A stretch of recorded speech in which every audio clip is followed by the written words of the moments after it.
Good evening, everyone. Welcome to this shoddy lecture. I'm delighted that you could be here this evening. My name is Alan Ray, and I have the privilege of being president of Elmhurst College. Let me say just a few words about the gentleman in whose name this lecture series is presented. Almost from the day of his arrival in 1946, Dr. Rudolph G. Schodde loved Elmhurst College and became an enduring part of it. Dr. Schodde was an important presence and a beloved friend in the whole Elmhurst College community. His passing on November 29, 2000, was personally felt by many. Dr. Schodde, who immigrated to the U.S. from Germany in 1928, came to Elmhurst 18 years later at the urging of his professor Reinhold Niebuhr, Elmhurst College, class of 1910. Though Dr. Schodde felt that he would stay just a short while, he instead became a fixture. He was chairman of the Department of History and the Division of Social Sciences for many years and taught Greek and philosophy. He retired from the classroom in 1978 and later was named Emeritus Professor of History and Curator of the College Archives. In grateful appreciation for Dr. Schodde's service, his status as a role model, and his excellence as a teacher, Elmhurst alumni came together and determined that Dr. Schodde and his lecture as legacy would never be forgotten. The Rudolph G. Schodde Endowed Lecture Fund was created during the homecoming of 1984, an event dedicated to Dr. Schodde. 3 of his former students from the class of 1959 established a lasting tribute by soliciting gifts to fund the lectureship. Income from this fund is used to sponsor an annual campus lecture, usually pertaining to history or ethics. Charter donors included alumni, friends, colleagues, and churches. Additional gifts to this fund have been and will continue to be gratefully received through the Office of Development at Elmhurst College. In addition to the endowed lectureship bearing his name, the Rudolph G. Schodde Lecture Series is generously supported by BMO Harris, a Chicago-based integrated financial service organization. It is now my pleasure to introduce to you Rudolph Schodde Jr., son of the late professor. Mr. Schodde, or Rudy as he is known to all, is a founder and partner in the Chicago-based law firm of Cassaday and Schodde. For many years, he has served the college as a member of our board of trustees. I'm delighted to give you Rudy Schodde.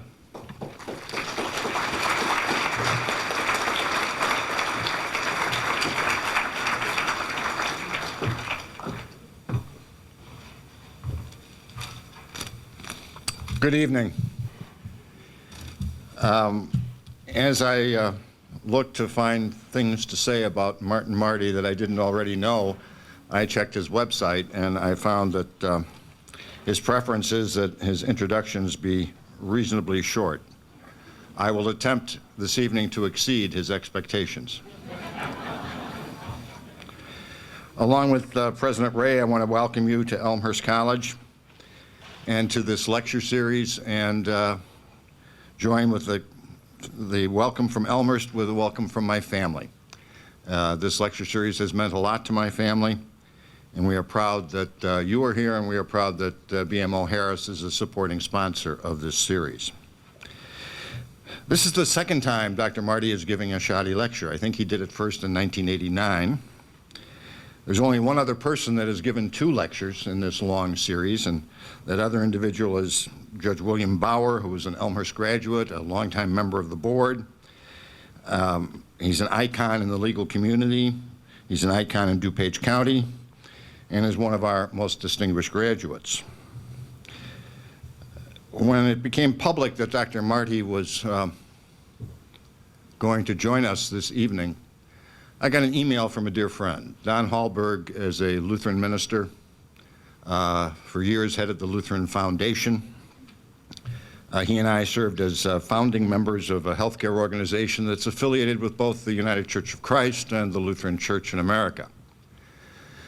And we chided each other for years on the board about our various churches, good-natured ribbing. And Don sent me an email that basically said, "It's good to see Elmhurst has a theologian speaking on campus." A Lutheran. Normally, I'm pretty good at quick retorts. I still haven't worked out my retort to that email from 3 weeks ago. But Dr. Marty is not only a theologian, he's a historian, he's a scholar, he's an observer of the public scene. He melds church, society, faith. He's really, truly one of the great public intellectuals of our time. And I think it would be understating his position to say that he's an icon in our society for what he has contributed to it. He's been a professor at the University of Chicago for over 30 years, both at the Divinity School and at the university. He's the author of 60 books, untold articles and book chapters, forewords to books, magazine columns. He's written more than most of us have ever read. He's speaking tonight on H. Richard Niebuhr on the 50th anniversary, I think, of the publication of his book, Christ and Culture.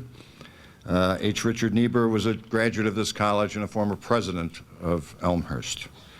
My father studied under Reinhold Niebuhr.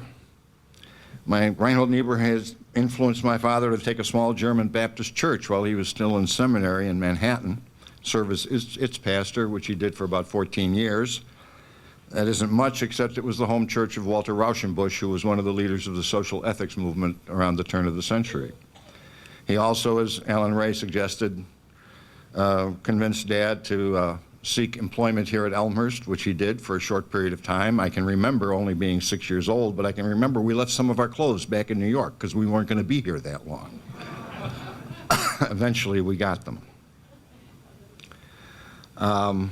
Dr. Marty has an unbelievable CV. If I stood here and went through his CV, we'd be here for an hour listening to me, and I don't think that's why you're here. He was a columnist and senior editor for the Christian Century for decades.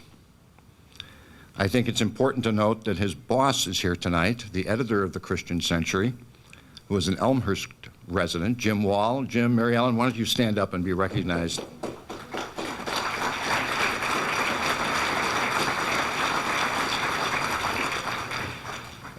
Jim thought, well, he has also been a shoddy lecturer, and we're not sure exactly when, and we're both going to check our archives and find out.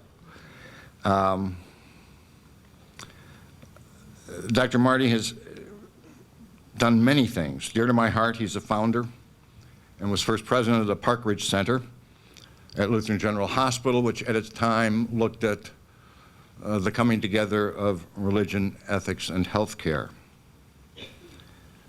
He's received numerous awards: National Humanities Medal, the National Book Award, the Order of Lincoln in Illinois, which is very, very unusual. He has over 80 honorary degrees. I want you to think about that. 80 honorary degrees. And you know, this is a Lutheran minister, and so you would expect St. Olaf, Gustavus Adolphus, Wittenberg, Capital. You would not expect 2 honorary degrees from Loyola. 2 honorary degrees from DePaul, 1 from Loyola, 1 from Notre Dame, 1 from St. Mary's Seminary. Honorary degrees from Episcopal, Methodist, Church of the Brethren, and Lutheran seminaries. An honorary degree from Yale. An honorary degree from University of Southern California. I couldn't figure out the honorary degree from University of Nebraska until I realized that Dr. Marty is a native of Nebraska. And right there in his website, he claims an honor of being an admiral in the Great Navy of Nebraska. I want you to know that he has spent part of his adult life protecting us from the onslaught of menacing pirates who would pillage our fields and loot our villages, and we thank him for that. About 2 weeks ago, he spoke at Heidelberg College in Tiffin, Ohio. He was there for a couple of days. Now, why would I mention that? It happens to be my alma mater. And I spent some time on the phone over the last several days with Paul Stark, who was the chaplain of Heidelberg and was an advisee of Dr. Marty at the University of Chicago Divinity School.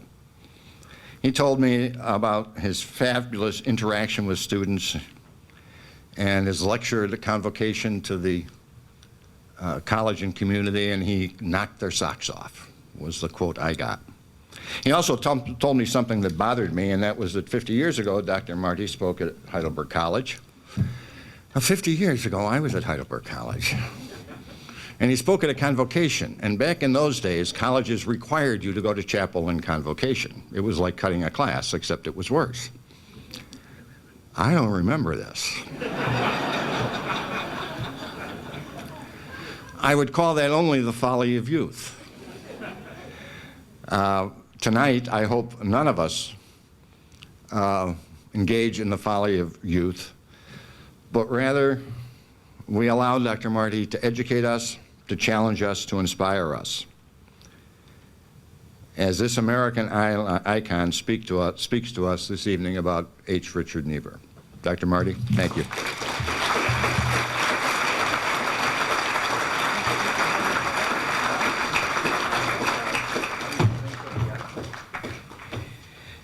Thank you very much.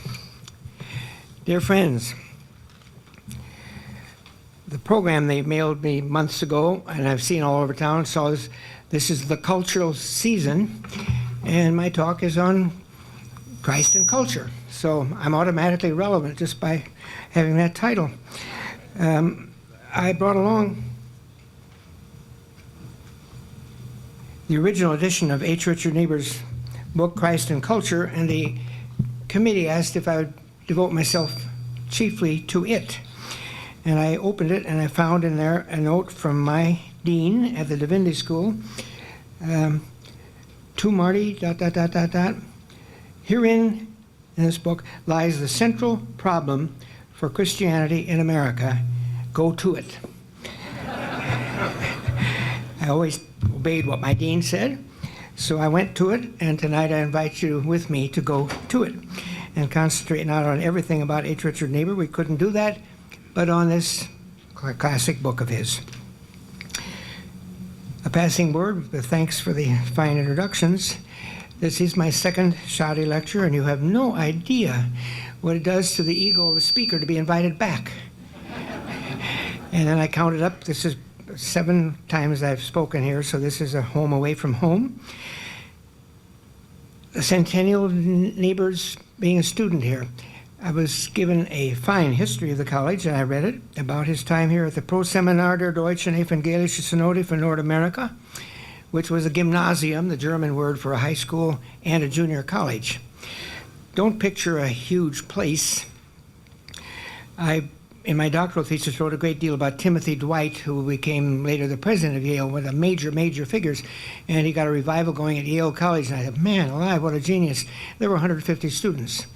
And when H. Richard Niebuhr was here, there were about 150 students, which I think shows what can come. An investment of young people. You never know who's going to be doing it.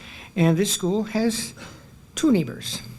I used to play a game with my own students, students of American religion, and I'd say, if we were to carve a Mount Rushmore for American theologians and religious scholars, who would you put up there? Reinhold Niebuhr always made it. Martin Luther King always made it. And a little scrambling on who'd be 3 and 4, but more often than not, H. Richard Niebuhr would be there too. And I thought, 2 out of 4 from a college of 150 people, that's kind of... It didn't mean that he stayed contented. The Niebuhr brothers were always prophetic, always able to rustle things up, and I enjoyed reading that history that in that little college, which didn't have accreditation yet, didn't have the BA, the Niebuhr brothers immediately created trouble. Insisted that it had to become a 4-year college with accreditation.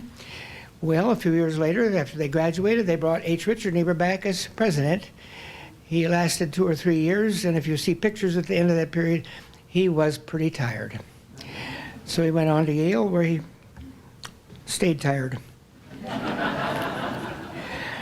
I wonder if we have a picture ready now. I would give an illustration of H. Richard a little bit bigger than what we have here.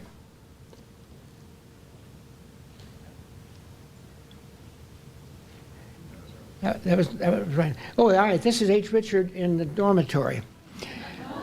It was called Hijinks, and that's he on the right in the back with a paddle.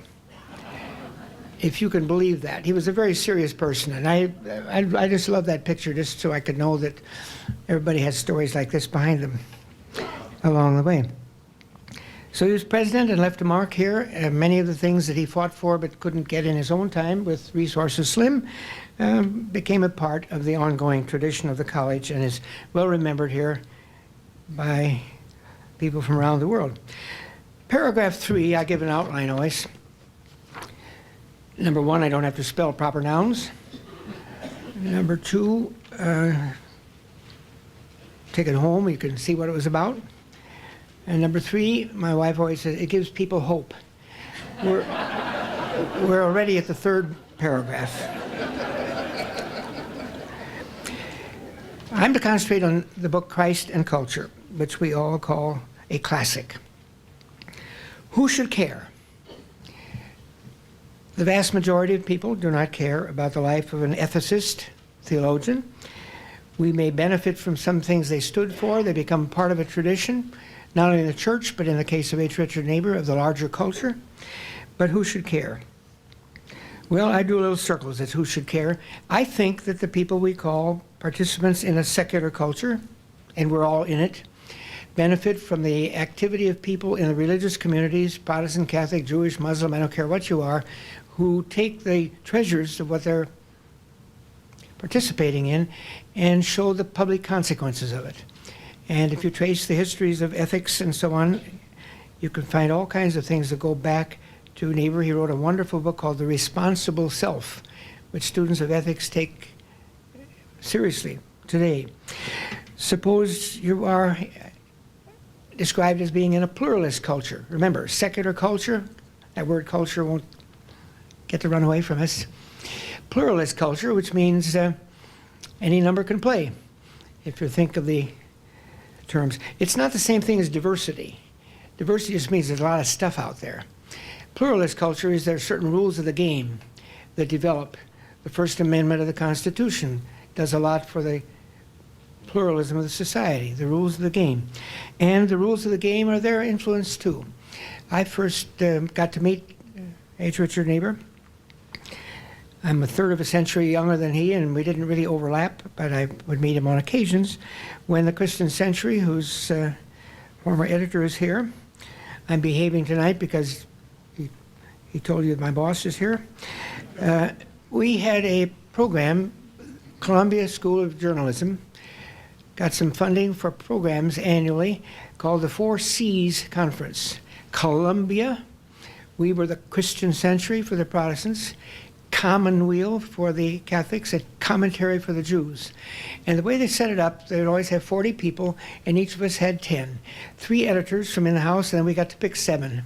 And we picked, first of all, H. Richard Niebuhr, because he was speaking exactly to what we were trying to figure out, how the religious groups meet with each other. Suppose you are somehow spiritual. You'll hear many people who say, I'm not a member of any church, I'm not a member of the organized church. Yeah. I've heard it said by Will Rogers, I'm not a member of any organized political party, I'm a Democrat. But people say I don't believe in the organized church. I'm not even sure I'm religious, but I'm very spiritual. I was picturing aerosol spray at that stage. You know, I get a little bit of it. Well, a lot of very profound things are going on in that sphere too. And a lot of people who reach into anthologies and reach into various things like this are influenced, whether they know it or not, by figures like, and not least of all, H. Richard Niebuhr. If you're religious, the same kind of thing happens. If you go to a good Jewish theological school, you'll be running into this. He came in a generation of greats, Abraham Joshua Heschel among Jews, John Courtney Murray, Gustav Weigel among Catholics. They knew each other, they talked to each other, and they learned from each other at a time when not much of that was going on at all. Everybody was in their own little boxes, and he was one of the leaders who helped give us a language that moved beyond it. If you're Judeo-Christian, I don't know quite what that is. I've never met a Judeo. And a lot of Jews aren't happy being hyphenated. But it was a well-intended thing to break a larger picture and to have the whole two testaments of the Scripture involved, and he's very much in that. And if you're Christian, obviously, Christ and culture is there. Protestant, he was of that. The main line is that. Where do we fit in? Paragraph 5. Time to talk about culture. I waved the banner before you that this is a lecture of the cultural season at Elmhurst. I think they all are. I hope they all are. But this lifts out the theme. So we have to try to define culture, which he often did. He often did. And in this book, of course, he had to, because it was about that. But I'll give my own condensed version of what this means. A culture, I'm quoting a historian named Bagby, is a distinctive assemblage of culture traits and complexes regularly found together. When I say a pluralist culture, you notice I said the rules of the game. You don't violate what the Constitution is about, or if you do, you know you're violating it. We do certain things a certain way. You can have profound differences within it. The political parties, the philosophies, the religions, they're all part of it. But there are still certain cultural traits, which I'll illustrate, and you tend to find them together. You find them in the passage of the years. And these usually mean some regularities in behavior. We measure cultures more by behavior probably than by belief, though very often the behavior is rooted in these beliefs. I hope they are. But regularities in behavior of the members of society. And we have varieties of cultures. I'll just give a few illustrations, and you just think of how they are. Regularities in behavior, what they wear, how they talk, what their tattoos say. We have youth culture, and we all know there's a youth culture. Think of the diversity within it, and yet there's certain expectations of a youth culture. The worst thing in the world is to be 84 years old and pretend you're in the youth culture. You can study it, you can admire it. I had a wonderful dialogue with the students this afternoon, but you can't embody these things because they come with the age group of which you're a part, etc. Motorcycle culture. I say that, you know it right away. There are all kinds. There are all kinds of petite little women that never leave home except to get on a motorcycle. I read about them often in their obituaries. And they're tough guys in black jackets and so on. And a lot of people just finding an efficient way to save fuel and to get someplace. And still there's a certain kind of culture, and you know, the brands and Harley and Honda and all that. Country club culture.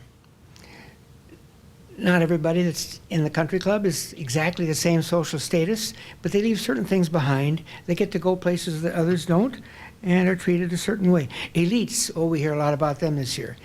Think of what all goes under elite culture, but the assumption is that elite cultures snob out and forget about all the others. Jose Ortega y Gasset, one of my favorite philosophers, makes a distinction between two things which I think animate cultures. Creencias, Spanish word in which you can hear the word creed, credo, he says are not beliefs and ideas that come and go. These are the most profound ideas you have. You may not even know you have them. They're not the ideas you have, they're the ideas that you are. And cultures have this. H. Richard Niebuhr embodied a culture of German evangelicals from Missouri who come to Illinois, go back to Missouri, head off to Yale. Right there are four cultures. And yet they're held together by, in that case, a common set of ideas. And he never left that. He made very strong pitches for the concept of the sovereignty of God, which is a big thing in the Evangelische Synode, which he grew up. And not only these beliefs, but customs. Vigencias is the word that Ortega used. These are the customs that, again, are so deep you don't even write them down, but you better know them. I can go to one nation and, not knowing the creencias, try to bribe the customs officer, and he'll accept it. I tried another culture, and I'm in jail that night. There's no guidebook. There's nothing that Fodor puts out that says, watch this. It's something you pick up, I hope, in flight or somewhere along the way, or you can sense. There's a way that they give this along the way. So these are cultures. And they're not static. They're constantly changing. I use the illustration here of the American Solid South, which up until the Civil Rights Movement was solidly democratic, entirely. And then very quickly, the same people, in the midst of political change, in reaction to some other things, learning some other things, finding a new identity along the way, are very different. And yet, we talk about Southern culture, and you know what you're looking for along the way. So I don't want to say they predestine you to be in a groove, but they're components. These can collide. You can have an embodiment of a culture in which you grew up, and you run into one that doesn't work. And I thought of a quick illustration here of a pious Scandinavian woman. She had a little button, a picture of Jesus on it. Oh, she loved Jesus. She tried to convert you to Jesus. She prayed to Jesus. Everybody at church, she regularly testified to Jesus. And she was from a group, as many Scandinavian immigrants were, that was teetotaler. They were leaving cultures where alcoholism was a real problem, and they formed groups to fight that, and they came here. But as culture subtly changed, the younger generation came along, and in a Scandinavian church, they didn't serve wine at the Holy Communion. They had grape juice. And she loved that. Oh, that's just wonderful. But then the young folk come along and said, no, I think we should be, we'll switch to wine. And she said, if they switch to wine at this church, I have to leave. Why? Because it's wrong. Jesus drank wine. You know, that's the one thing about Jesus I never liked. She knew a culture, and she knew a way in and through and out of that culture. So I'm stressing this because H. Richard Niebuhr never had a static view of cultures. Very dynamic, and yet he looked for it. Now, who should care about this? I think that secular people have to ponder strategies and insights. Whatever you think of the current round in politics this year, you better know what these things are out there. I sat on the floor with a presidential candidate one time, and the most interesting possession I had was a map of where American religions were. Boy, you don't dare get confused between the Minnesota Lutherans and the Southern Baptists of Georgia, and so on. The Mormons in Utah. It's a very important thing in the secular world. Who are these people? What do they stand for? In a pluralist society, the same kind of thing. And that's what this book is about, and will soon be on this book. In the religious world, you have to understand the other person. And this book helps.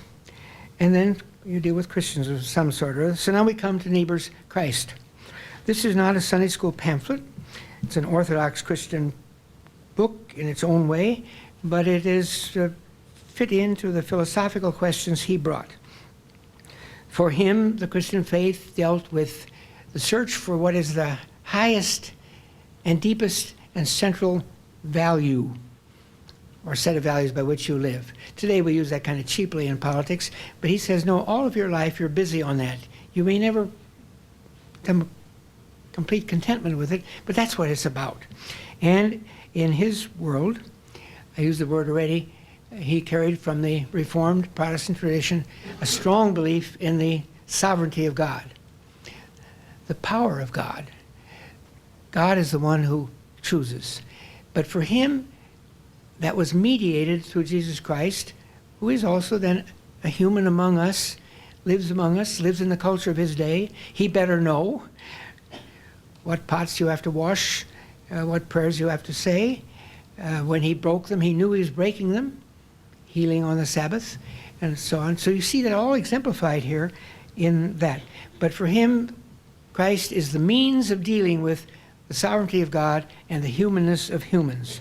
So he lays out 5 types of relations. The most controversial feature of this book is that it does have a typology.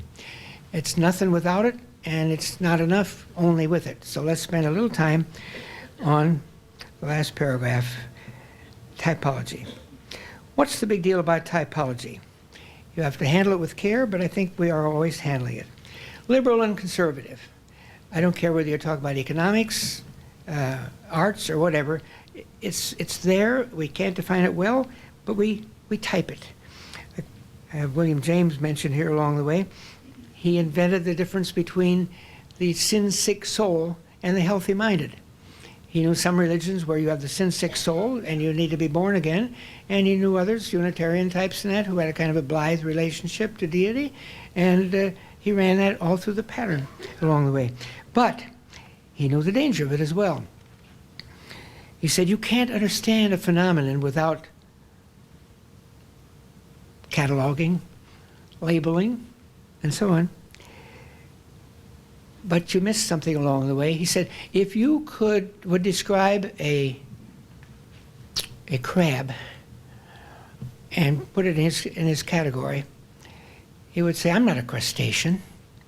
I'm a crab. And I want to be taken for myself. Me, myself, I. There was always his caution against overusing typology, and that's why H. Richard Niebuhr spent so much time on looking for exceptions and cautions along the way. But it does help you organize reality. Another word for it was from Max Weber, another great sociologist of religion, who talked about ideal types. You hear every time I'm using one of these words tonight, I'm saying, but there are exceptions. Exceptions. You better know there are exceptions. But the ideal type takes to the larger profile of what's there. And the best known illustration of them, and H. Richard Niebuhr was highly aware of them, made use of Max Weber and ideal types, and even the specific one, if you use the word the Protestant ethic, which today is codified as the work ethic. The Protestant ethic, where did that come from? It came from this German sociologist of religion and translated in part by H. Richard Niebuhr, who had a lot of trouble with it along the way. Well, originally it meant that you work out your election before God by how productive you were, how hard you worked, and so on. A big feature of the development of American life along the way. And you get the idea that because you have that figured out, you're unique. Well, how does it work? Certainly there's a lot to it.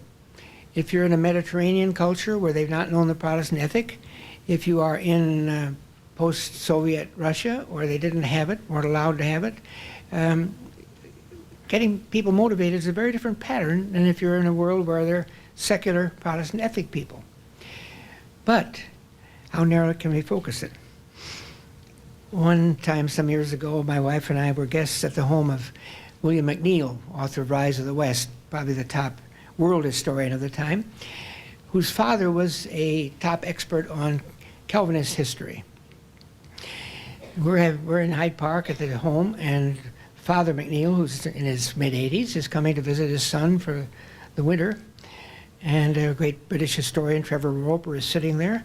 And he walks in and walks over and says to his son, well, son, what are you working on? Well, I just wrote a book on Venice in the late 15th century. Well, what was it like? Well, man, people worked hard. They invested. He listed about 10 things. His father said, that can't be. You just perfectly described the Protestant ethic, and there wasn't a Protestant in the world yet. And his father said, Dad, I'll tell you the difference. You're reading the theorists from your side of the mountains, and I'm reading it from their side of the mountains. Because the Calvinist was reading it out of Switzerland and Netherlands and Scotland and so on, and his son is reading it out of Venice and the Mediterranean culture. So you can never tie them all the way, and yet these ideal types work. What are the 5 ideal types? Page 2.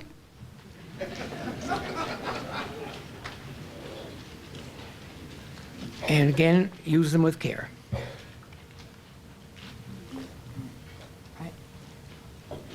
I hope nobody fits any of them exactly. But we're looking at cultures, and he would like to take the sovereignty of God, or whatever your highest value was. He's careful about that because he's dealing with non-religion too. But then he relates it in the Christian world to Christ against culture. It is often reduced by people to thinking it means you're crabby. They say, oh, boy, that was a prophetic sermon. Oh, man. Ugh. Ministers here will know what I mean when I say, we used to always say, every minister has one sermon that could get her kicked out of town in a big hurry. Prophetic. Well, it means that you come with outside norms and you don't have to be real empathic with what the people are thinking along the way. They can still surprise you. A lot of things can happen that'll bring a real surprise. William Coffin, who did a lot of Christ Against Culture things as Yale chaplain and Dissent Against the Vietnamese War, had a friend who was ultra-conservative, I'm back to typology, who raved about his pastor. Oh, you got to hear him. So Coffin went along and he heard this prophetic sermon, Christ Against Culture sermon, and after a while, Bill said, what in the world's going on here? You're about as far left as I know, and he's about as far right as you know, and what do you do? And here's this pastor coming on with this kind of sermon. Listen, he said, the last 12 hours of my wife's life, he held her hand. In the next 12 hours after she died, he held mine. She could read the yellow pages, and I'm going to be here listening. There's so many levels on which we relate to people. We don't just fit these stereotypes. But it generally means that you use a different norm than the society usually uses. Hasidic Jews are both extremes. Some are Fiddler on the Roof types. Some are very restrained about the culture, really worried about the culture, keeping a distance from it. They tell the story of one Hasidic Jew who read all the books about how you get to paradise, and you do without restraint, ascetic, monastic, as it were, if you were Catholic. And so he did. He didn't have good food, he didn't have good wine, he didn't have good music, he didn't have good friends, and of course he made it to paradise. And they had to throw him out 3 days later because he hadn't any ability to understand anything that was going on there. He learned Christ Against Culture, but he hadn't adapted here. The biblical text for this is love not the world, neither the things that are in the world. A very strong motif in the Bible. Separation from the world. Niebuhr thinks that all healthy people have some measure of that. That's why we go on retreats. We do all these things because you don't want the world to overwhelm you, but you can be over against it all. It doesn't mean they're gloomy. I think a sample for a lot of us are the Amish, conservative Mennonites. I hang out with, not Amish, they're remote from me, but Mennonites, and they tend to laugh a lot, they smile a lot, and yet they're not going to get tangled up with the world. That's the whole thing. I used to go visit my sister in Fort Wayne, Indiana, and along the toll road you stop for what we ministers would call the tract rack. So if you're around the campus too, attractions in Elmhurst and so on. In our case, Kokomo, Saturday night in South Bend. And I picked up one called Amish Acres. It still exists, but it's different now. Amish Acres, it says, we are a religious group that wants to keep a distance from the world. That's why you drive behind our buggies. If you look for television, radio, or telephone, we don't have it. You're going to have the best bed you've had, and the best food you've had, the best rest you've had, but we don't have these things. We better explain ourselves. We're a 200-year-old religious group that wants to keep its distance from the world. If you want to know more, it's www.amishacres. You can't quite escape it. And yet a very admirable impulse because you don't want the world to overwhelm you. That's one of the easier ones to describe. The second one in, the Christ of culture. Accommodation to the world. You can go a long way to it and maybe go so far that you drive the first type entirely out of it. I think as I listen to television, some of the prosperity gospel sounds this way. Whatever it is, if you follow this discipline, it'll work.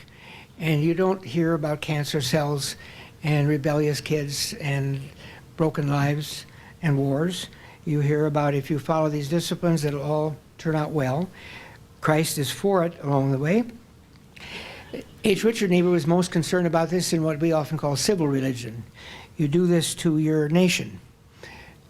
My country, right or wrong, and so on, the greatest nation there ever was, and you're not free then anymore to criticize or get any distance because you identified Christ with your culture or certain economic patterns. You could say, this is the way God intended it, as being uniquely Christian.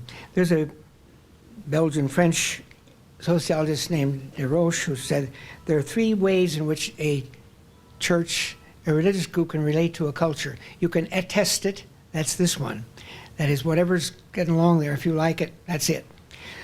Or you can protest it, that's the people I just talked about. or context, which means go entirely against the culture. During the Vietnamese War, there were a lot of people who were protesting, but they didn't want to leave the whole thing. But there were some contesters among them who said, we got to tear up the Constitution, start from scratch. They didn't get very far because the public at large was used to measuring by these common themes. But the Christ of culture was the kind that just said, if it's there and I like it, that's Christ.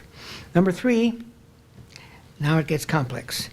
Christ above culture. You picture the culture, all the things we're doing around here, and here is Christ as a supervising eye, as a partner from above, as a loving character along the way.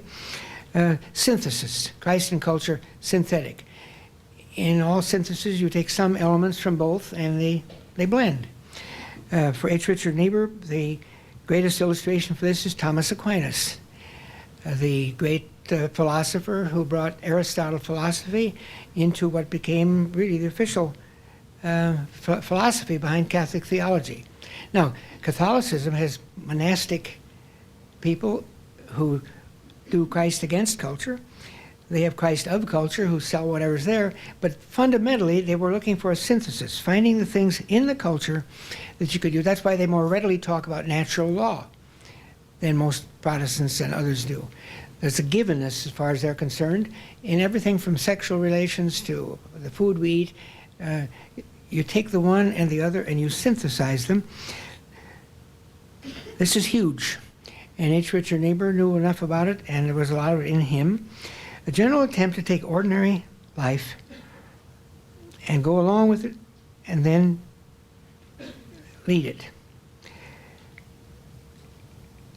There are 2 etymologies for the word Catholic, because in a way, Christ above culture is Catholic. Not just Roman Catholic, but that's Catholic. It could be Greek Catholic, it could be an evangelical Catholic, it could be an Anglican Catholic. I'm a Lutheran Catholic. Along the way, it is often taken as a version of the Latin word meaning universal. I believe in one holy Catholic and Apostolic Church. Catholic means it's everywhere.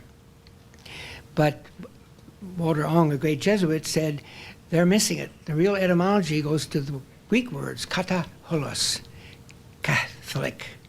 And it meant it penetrates all dimensions of being.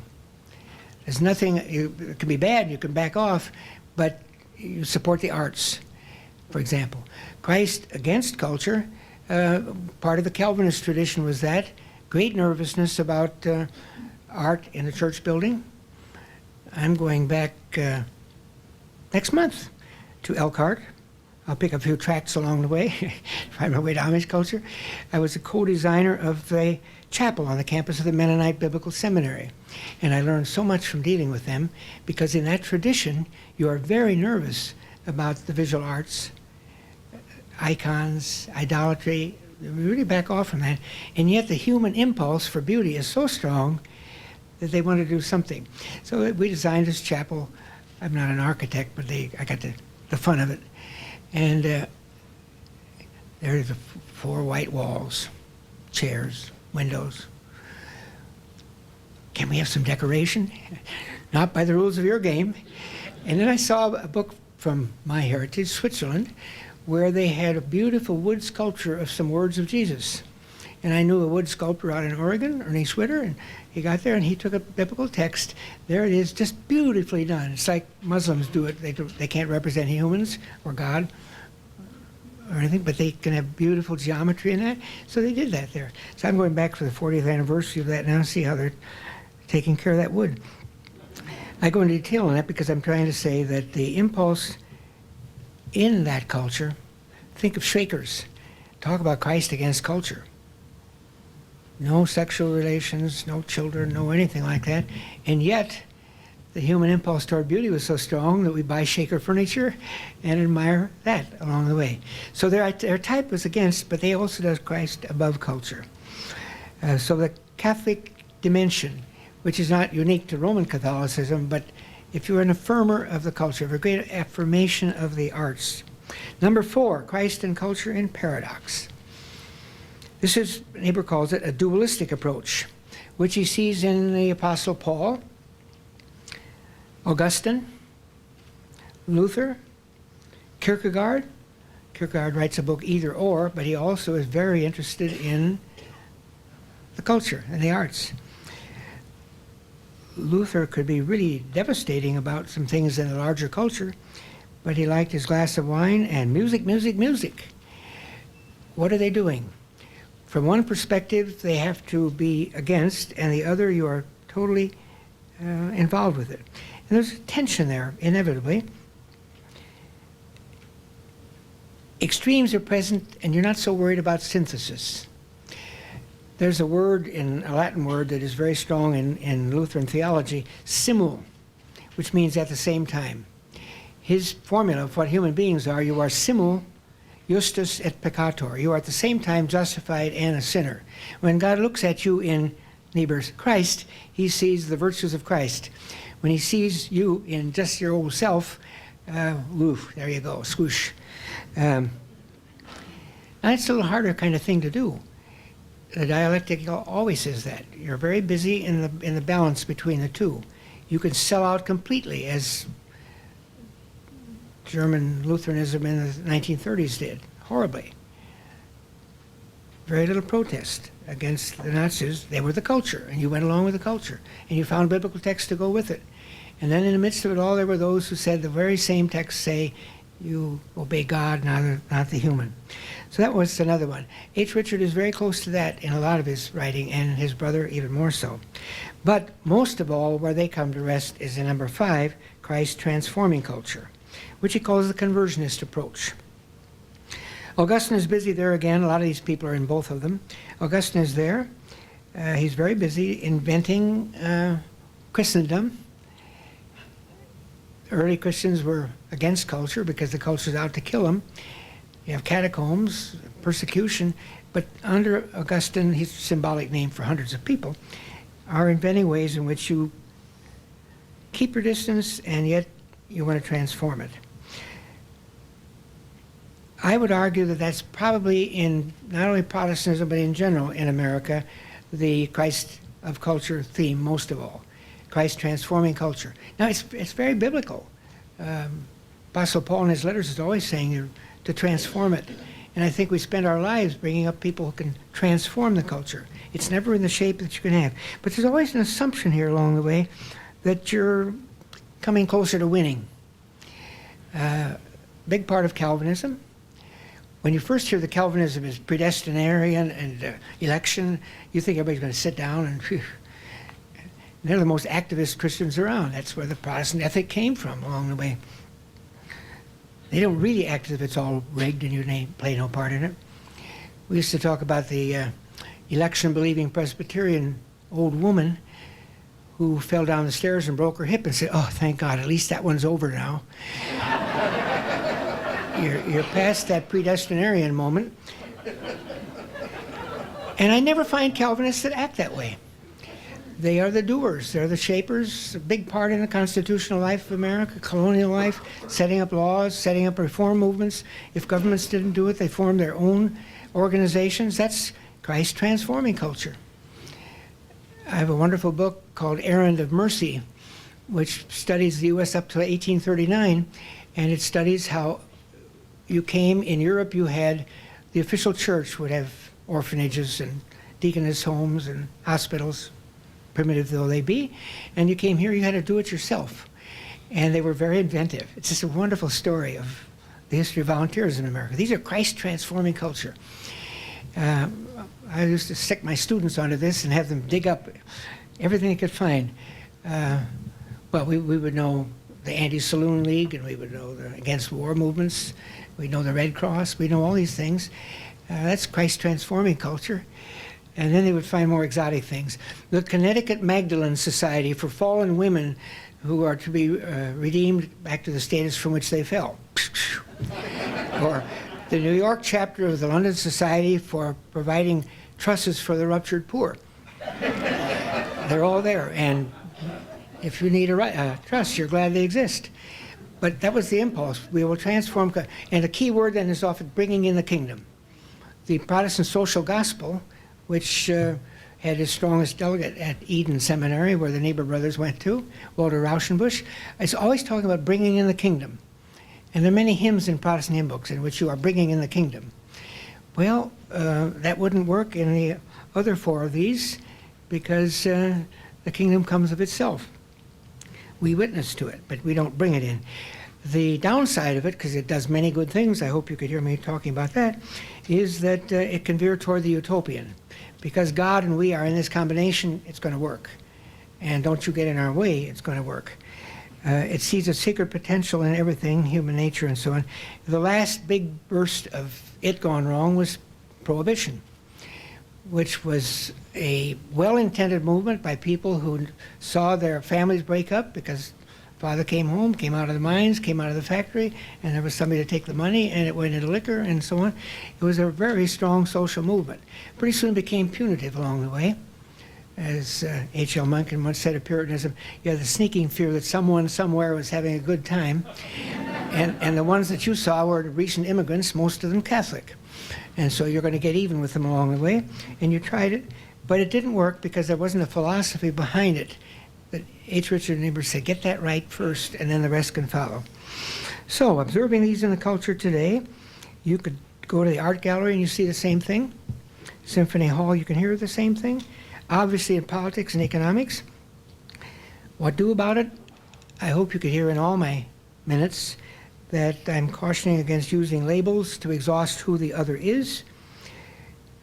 I think good things happen when you live in coalition with people across these invisible boundaries.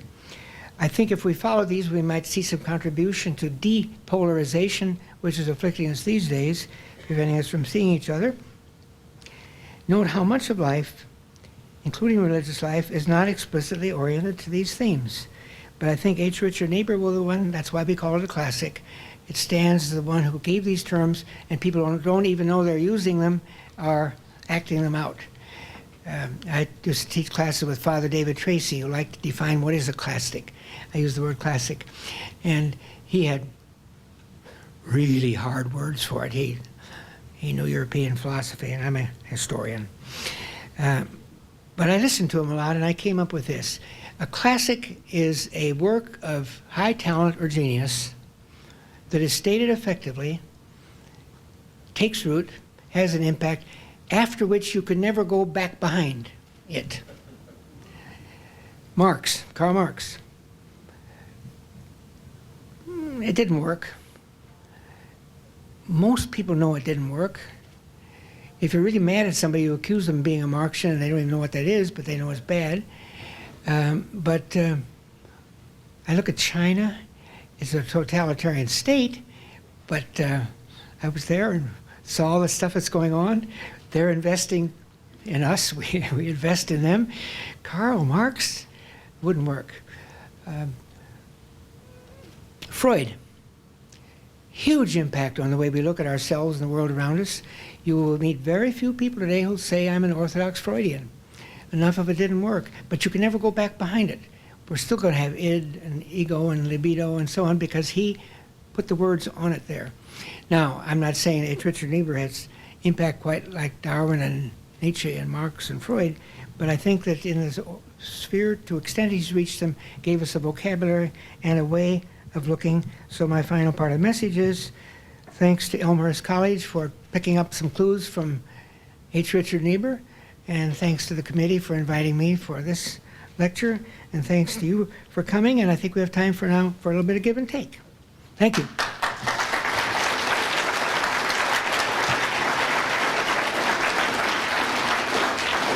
If you have a question, if you would please come out to the aisles, either to me or to Scott in the center.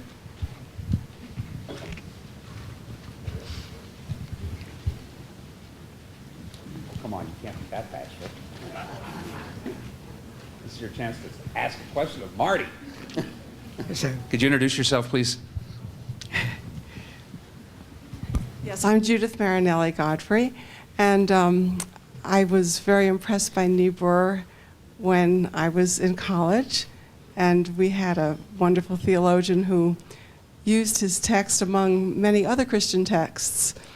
And for our final exam, he gave us a sample of each of these Christian theologians and asked us to pick out the one that was typically Catholic, because the name of the course was The Development of Catholic Dogma, which was really a cover for how the church really developed. Yeah.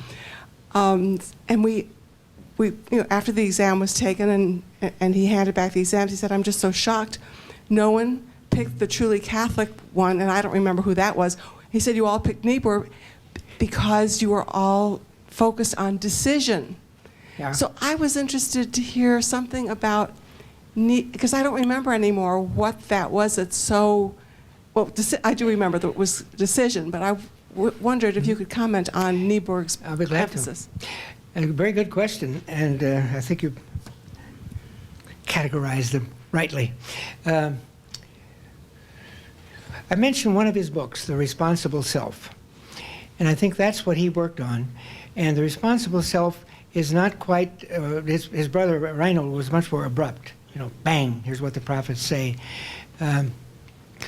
H. Richard's always talking education, nurture, taking easy cases and letting them get harder along the way, so you sort of grow into it. There is a Catholic dimension to it along the way, because it doesn't have that abrupt break. In Catholicism, they don't say, or they didn't used to say, "Have you had a personal experience of your Jesus Christ?" or "Are you born again?" or any of these things, which is very sudden. If you're a Baptist, Southern Baptist, you're kind of keyed up to that, and you've repented and all that, and then bam, that's the way you come through it. Now, you can have sudden experiences in Catholic and other versions of it, but the assumption is that you are growing in from one into the other. Nurture would be a big theme. And H. Richard does a lot of that with the concept of the responsible self. I promise I'll give it back to you. Please. Just a quick question first, and then a more substantive one I can't resist. Who would have been the fourth person on the theological Mount Rushmore? Tillich? He usually comes up. It depends on who's in the class, and sometimes they're trying to reach for who hadn't been reached yet. Somewhere there should be somebody who goes away from the inner core. Mary Baker Eddy. That's huge. You know, that New England lady invents a religion. Joseph Smith. Around the world, he's more powerful than almost any. Well, he is more powerful than any Protestant denomination of America. They would usually play with that, but Tillich was always the one who would automatically make it. If I had a lot of Catholics, it would usually be John Courtney Murray. If I had Jews, it would be Abraham Joshua Heschel. Yeah, there we are. Possibly more substantive question. I apologize for not refreshing my memory, but I'm aware of two books out there that are very critical of Niebuhr's Christ of Culture. And I've read them both too long ago. But I'm just wondering if you recall them, and would you have any comment on what their criticism was of Niebuhr? Those that I know were Niebuhrians who were refining what he was about. Well, a good example, this book that I've been waving around up here, Christ and Culture, H. Richard Niebuhr, a new foreword by Marty, new preface by James M. Gustafson, an introductory essay by the author. It took 3 introducers to get this book back in here. Well, Jim Gustafson had better credentials than I. He was his student and assistant at Yale, and but always very thoughtful along the way. And he's raising some questions that hadn't been there. And if H. Richard Niebuhr had been alive, I would love to have seen it. He raised a good question, mainly about the dangers of typology. Another one that comes to my mind is Kenneth Coffin, who wrote a history of liberalism in Protestantism, and he thinks that you should never separate.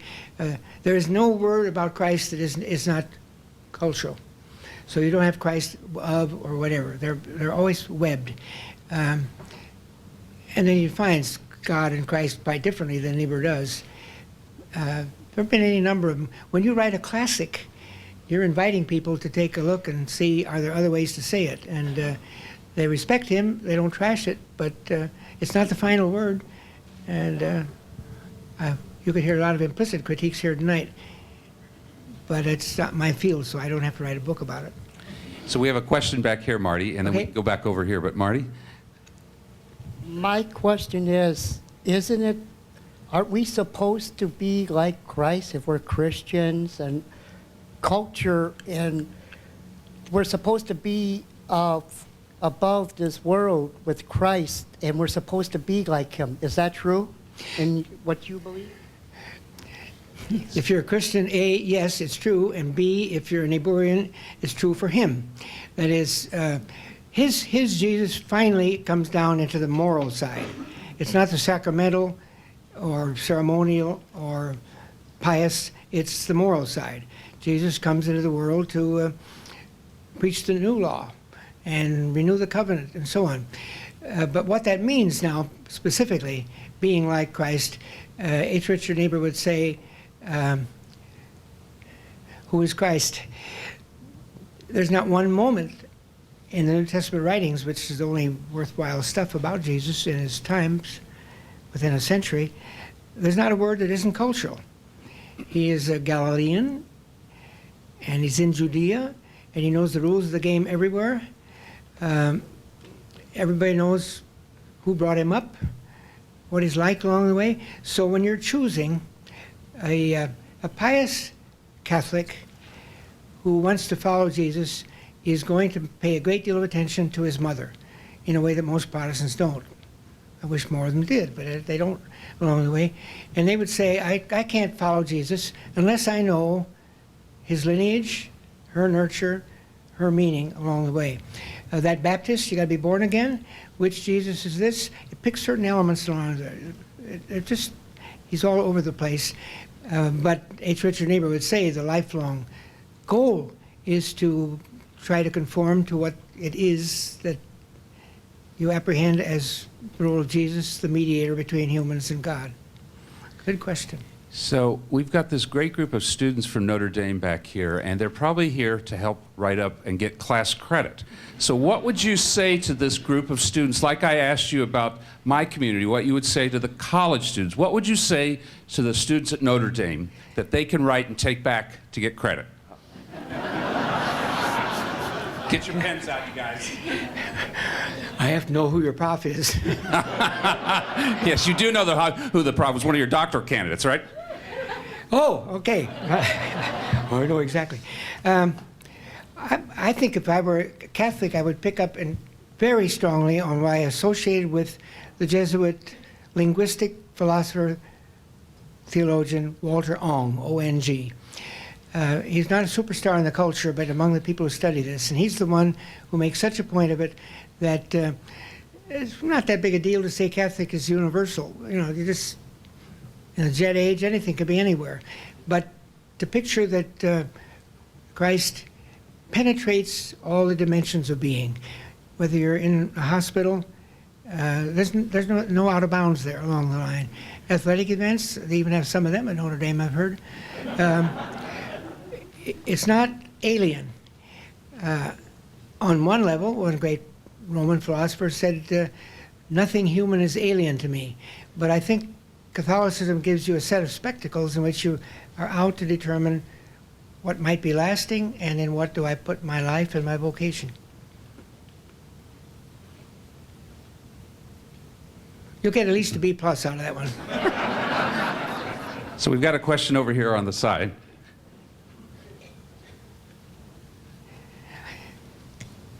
Peggy, I love your microphone. I usually can't hear what they're asking, and this is wonderful. Dr. Marty, I'm David Bebb Jones. I'm a Presbyterian pastor. We are in the midst of a culture right now in a political season that I would like for you to give some reflection for us. For instance, we all know, and tomorrow morning at my tennis group, I'm going to have to deal with this issue with Catholicism and the government and the contraceptive issue and so forth. But it seems to me that it's just unleashed a firestorm in this country on the relationship of Christ and culture, or church and government and so forth.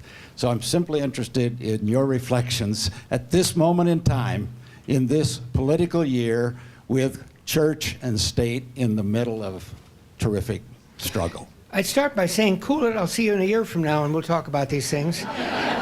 Because political campaigns is the worst possible time to give a serious address to these things. There's an awful lot of shading and let's call it hypocrisy going on.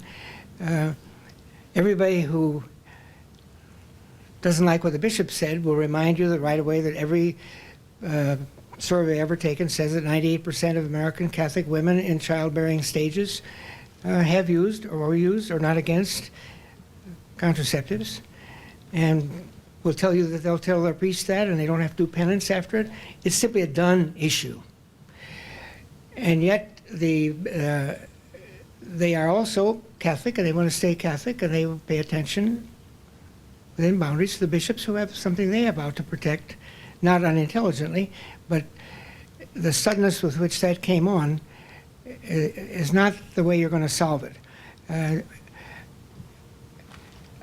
I wrote a column, I do it a weekly, at the bottom of the page it says what I do every week, live sightings, and I always pick something in the news that week that I address. I don't do presidential campaigns. I don't do presidents, because people stop thinking when you, oh, he's an Obamaite or something. We have word search. I've done this column for 11 years, and you won't find the name Bush any time in the 8 years of his administration. I don't think you'll find Obama during this, because people stop thinking. You know, if I were a pundit, I'd have to. But if I'm trying to get people to think about these things, I step back from it somewhat. But I did say the very first day this began to come up, that I think this does address one of the most serious, worthwhile civil debates, which we should work on. And it carries off into every other kind of thing. I gave a few illustrations. Every Christian scientist in America, if they live where water is fluoridated, they are violating their religion. It's a medicine. Government dispenses it. You can't, well, some of them did have their own wells, but basically that's there. And you could risk almost every kind of thing along the way. You could say this violates my conscience, and it violates every pacifist and near pacifist who believes in selective objection is going along.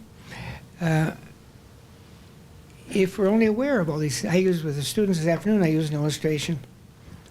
No, I used it this morning during a broadcast. And nobody, you couldn't help me either. Who will help us? In the Bush era, what did we call government aid for voluntary activities? Faith-based initiative. Faith-based initiative. Boy, I didn't come to this. I would have known when I was 83. Faith-based initiatives. That is a really good issue, because really good things happen through faith-based initiatives. The Red Cross is theoretically secular. Almost everything else out there, Salvation Army, which is in the top 5, is hugely supported by government. I had a student in social service one year who said the top 3 things were Red Cross, Catholic Charities, Lutheran Social Services, and Salvation Army. Most of these agencies are doing our work and doing it well, and we like it, yet you kind of have to cross your fingers a little bit, because 80% of the work they do is financed by government. I used to live, maybe some people are here from there, I used to live in River Forest. At that time, 10,000 people, no industry, almost no downtown, but 4 colleges and about 10 churches, all of them tax-free. If I'm an agnostic or an atheist down the block, I'm really paying a lot for these churches' survival. I'm glad they're doing it, and I'm glad we're doing it, and I'm glad they're patient with it. But you can step over too. And the minute you start, and there are clear rulings on this. The minute you start propagating a faith through it, educating the light, holding services, and so on, it's different. And the illustration I used was I was in a study group, actually 3 Jews and 3 evangelicals. We were doing a study for Temple University on faith-based initiatives. It was fun with the evangelicals, Southern Baptists, 2 of them were, and one who kept saying, this is wonderful. I'm in an Indianapolis church, and oh man, what we can do through faith-based initiatives. Oh, they're great. And the other 2 said, if you take the king's shekels, you get the king's shackles. And that was a Baptist thing to say too. Back when Baptists were Baptists, they used to say that. And there were several Jews, most of whom were friendly to it, even though they knew that if there were violations of the line, it would more likely be Christian, because overwhelmingly these things are Christian. And then some of us in the, quote, mainline Protestant, dealing with the doubleness of this as culture, Christ and Culture and Paradox, pushed the study further. And our case study was a Mississippi National Baptist, Black Baptist pastor who had the best program in the state for getting kids off drugs and keeping them off drugs. Nobody denied it. Nobody doubted it. But he said, but I can't get anything done unless I get them underwater with Jesus first. Well, you know, you're a Jew, you're an agnostic or whatever, and you're paying for the subsidy of that along the way, and you're very nervous about it. So when this came along, I just said, this handle with care, because we have to take it step by step and see what is equitable and just. And that is not going to happen during a political campaign. That sounds like backing off, which is exactly what I'm doing. So we've got a question here from one of our great faculty. Okay. John Makaitis from Elmhurst College, and my question is, in the political realm and also the religious realm, we hear the phrase often, social justice. And I'm interested in your perception of what Richard Niebuhr would have said about social justice from his perspective and his culture, as you mentioned earlier, that cultural shapes our views, and some insights into that particular phrase that we use so often today. Obviously, you can see from this, he stressed the social character of human beings. The human species, the baby, can't survive without mother and nurse and attentive care. First 4 or 5 years, you wouldn't stand a chance. And all your life, all these things that you're hardly aware of are there. The electricity, we are social beings, and therefore to address the issue, you need to have ways, and he spells out 5 different ways you might doing it. He didn't settle on one exactly, but Christ transforming culture. An illustration I often use was there was a time some years ago when somebody figured out there were as many churches, individual churches, in the state of Maryland as there were people officially described as below the poverty level. They said, if each of these churches would just take one of these families and bring them up, it would solve it. You wouldn't need government along the way. And somebody pointed out, the average Protestant church in America has 100 members and a budget that barely limps along, and they could be as sacrificial and follow Jesus as much as they want. There's no way that they could begin to take this over. So you have to ask, what are the structures that can do it? It can be, I praised the voluntary sector before, that's a huge thing. And in early America, that's the only thing. But then we outgrew that in size too. So somehow or other, the covenanted community that's called the political order is there, and that's a very big thing for him. His brother, more than he didn't choose that to make his main topic, but if you read every page of him, there's such a thing. Justice is big for him. And justice is not just you tip somebody along the highway, you get to the root of it. Very sophisticated analysis of that. One more? I think we have time for one more question, Desiree said. You want to offer it?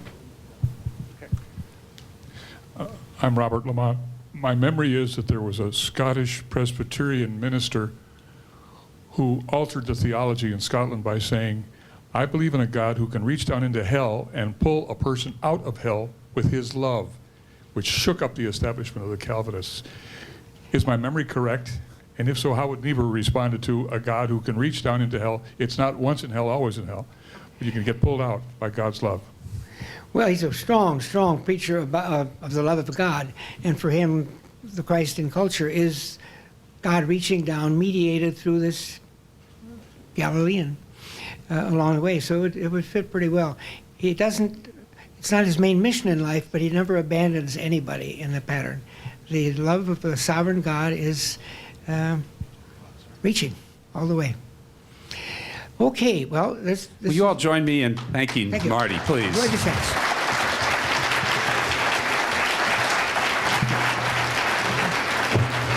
And before you go, Okay. hold on.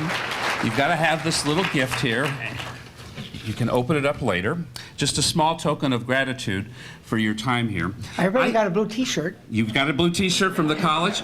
I'm told there might be some Lutherans in the house, and that they might even know how to sing "A Mighty Fortress Is Our God," which would be a great way to send you out, but we're not going to do that tonight. But before I close this in prayer and benediction, one, again, thank you for all the times you've come here and for the grace and strength you've given. Two, these gatherings are at the heart of our college, and they are free and completely open. And the college is going to continue to keep this tradition going and deeper. The college needs your support, and that's what these envelopes are for. If you can in any way offer whatever to help support the college in making sure that this kind of quality of lectures and the arts and all of that can come to life, we would be most grateful. There are books in the back that you can pick up to sign. Marty's got about 30 books back there to sign. And there's people that are going to be in the back also to receive your contributions in whatever you can. In all the ways that you understand the holy, beloved, let us join together in prayer. Let us pray. We give you thanks, gracious God, that in this place, this college, where it recognizes a child of its own in H. Richard Niebuhr, and in this place with the chapel looming, we have received the grace and dignity and ability of Marty, his wife, and all that it is here. Send us now with your blessings into the night, thankful for all that this college stands for what Marty has given us tonight, and for the pleasure of this time. Send us now with joy and grace, and may the Lord bless us and keep us. May the Lord's face shine upon us and be gracious unto us. May the Lord's countenance be lifted up upon each of us and give us peace this night and forevermore. Amen. Thank you all for coming. Come on up and greet our guest. Blessings to all of you this evening.